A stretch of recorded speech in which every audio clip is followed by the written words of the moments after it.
Mari kita berdoa. Tuhan Yesus, kami sangat bersyukur kepada Tuhan. Tuhan berikan kesempatan sampai hari ini. Kami percaya semua karena kasih, anugerah dan kebaikan Tuhan. Ya Bapa, kami mau duduk diam, kami mau mendengarkan apa perkataan Tuhan dalam hidup kami. Kami mau menjadi orang yang bersuka cita dan selalu bersyukur kepada Tuhan. Karena kami tahu kami punya Tuhan, Juru Selamat kami yang hidup, Bapa kami yang baik, yang selalu ada bersama dengan kami. Terpujilah nama Tuhan, kami mau percaya, kami mau mengandalkan, dan kami mau berserah hanya kepada Tuhan. Haleluya, amin.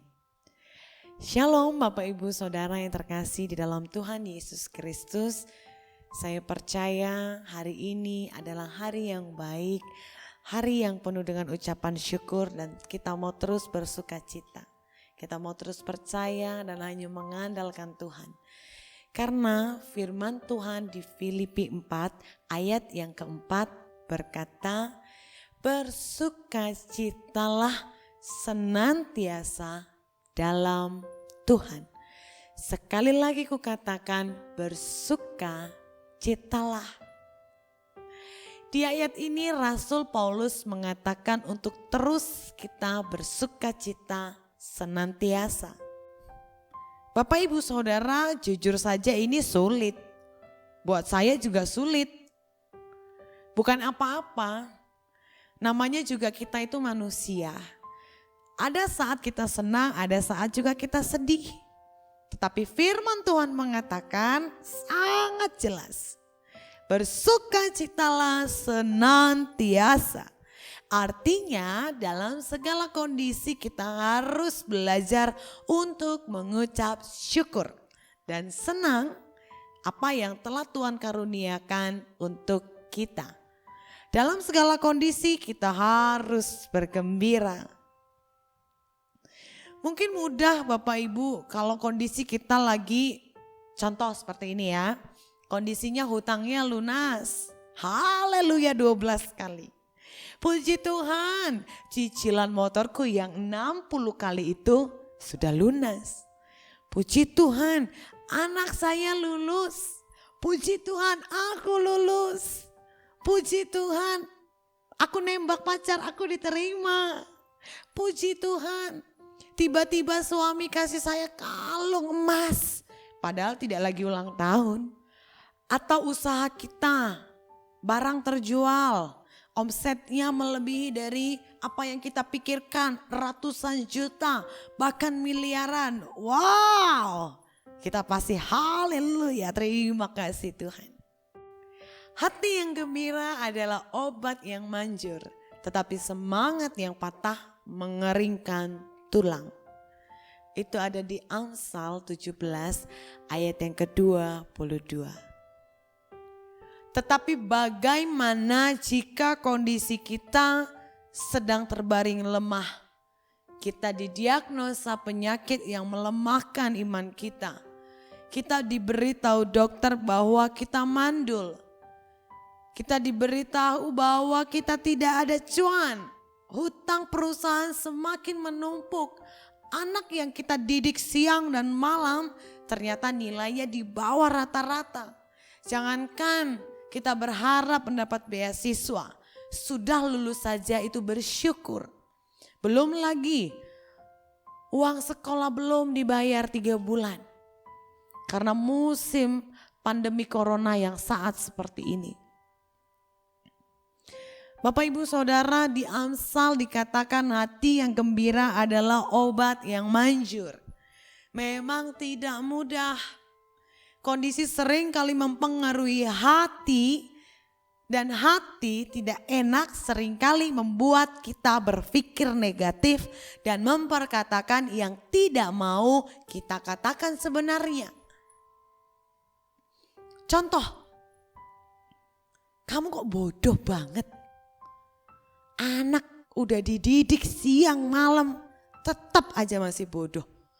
Atau bisnis kita hancur dan kita berkata, aduh cilaka, aduh sial, aduh, dan aduh.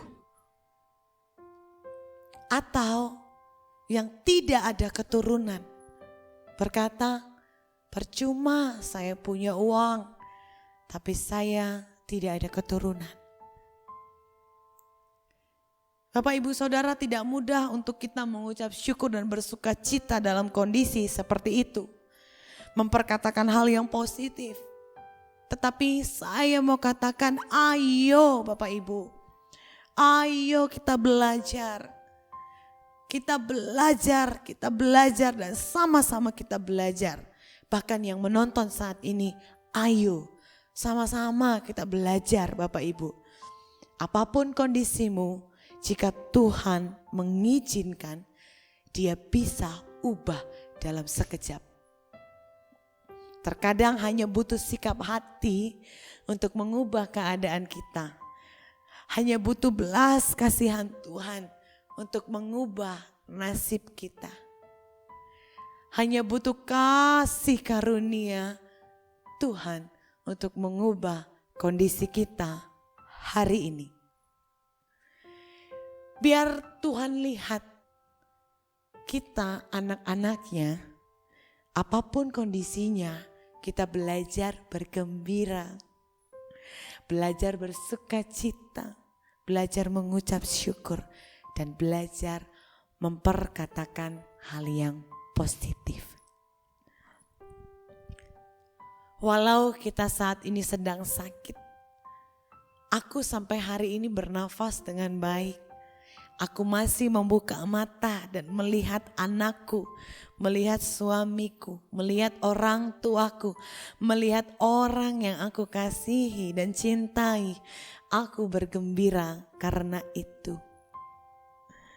Walau bisnisku hancur, di rumahku, istriku dengan rasa cinta dia menunggu aku.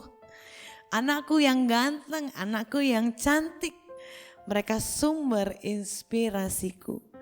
Aku akan bangkit lagi dan akan mencoba lagi.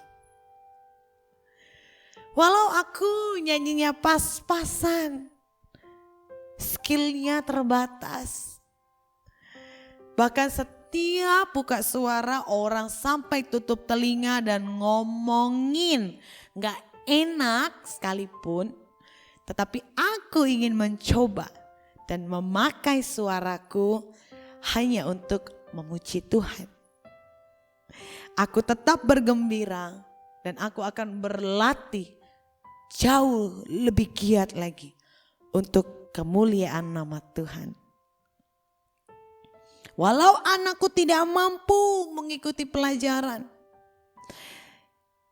dia adalah pemberian Tuhan yang terbaik di dalam hidup setiap kita. Jika Tuhan beri aku kesempatan selalu, aku juga akan beri kesempatan dan kesabaran kepada anakku yang aku ajari siang dan malam.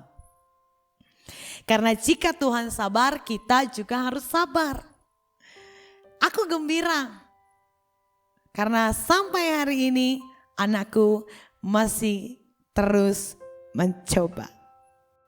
Bapak Ibu Saudara yang terkasih, apapun kondisi kita hari ini, esok dan masa depan yang akan datang, tetaplah percaya, tetaplah mencoba, tetaplah kuat, tetaplah bergembira, tetaplah tersenyum, tetaplah mengucap syukur kepada Tuhan. Haleluya, amin. Tuhan Yesus memberkati.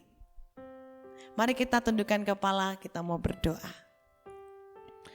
Tuhan, firman-Mu berkata, bersukacitalah senantiasa di dalam Tuhan. Kami mau jaga hati kami mau jaga perkataan dan sikap kami. Kami hanya mau bergembira karena Tuhan. Karena kami tahu apapun kondisi hidup kami hari ini, esok dan yang akan datang, semua atas seizin Tuhan. Kami percaya kondisi kami pasti akan baik-baik saja. Terima kasih Bapa, kami mau melalui hari demi hari kami dengan tuntunan dan pimpinan dari Tuhan. Terpujilah nama Tuhan. Haleluya. Amin.